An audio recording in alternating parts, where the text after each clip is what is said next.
Hi friends, जय जगन्नाथ। आज गोटे कंचा कदली आलूर गोटे सुंदर रेसिपी आपण सहित सेयार करी। से देखो मुझे 3टा कंचा कदली नहीं मीडियम साइज एपटे पानी रे टिके लुण पकईदेली।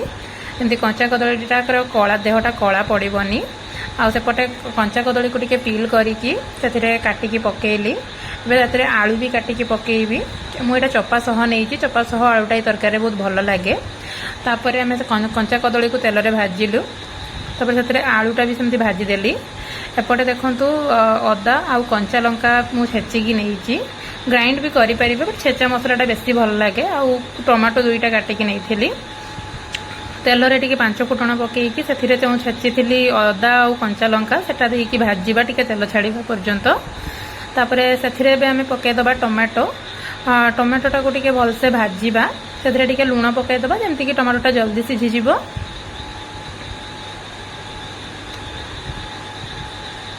यहाँ आप निरामिष दिन में जमी कार्तिक मास चली बिना प्याज रसुण आम बनई पार।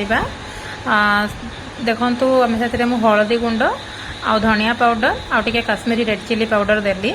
जमती मसलाटा टे जलबनी से पानी देली। पानी देकी आम पुणी थे घांटा जेपर्यंत मसलारू तेल न छाड़ी। तापर से आम भाजिकी रखी कदली आउ आलू जो सेटा आम से पकई देकी टिके कषा 1 मिनिट पर्यंत कषिला परे आम से पानी देदबा। पानी आपण निज अनुसार देबे, जतिकी झोल रखिबे कि कषा करिवे।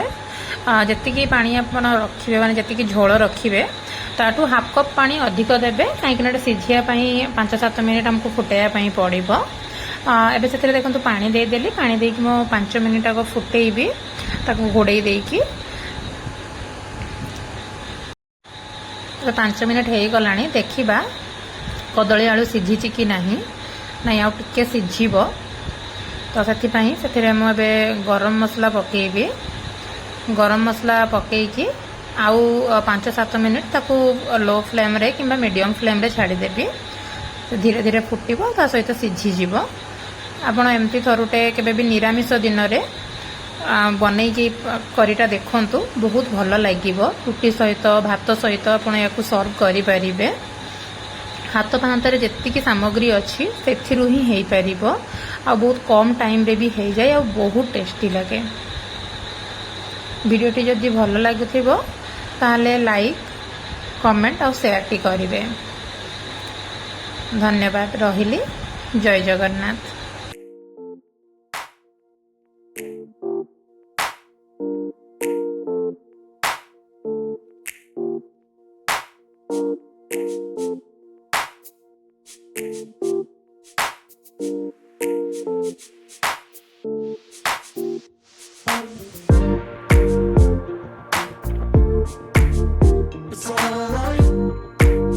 It's alright.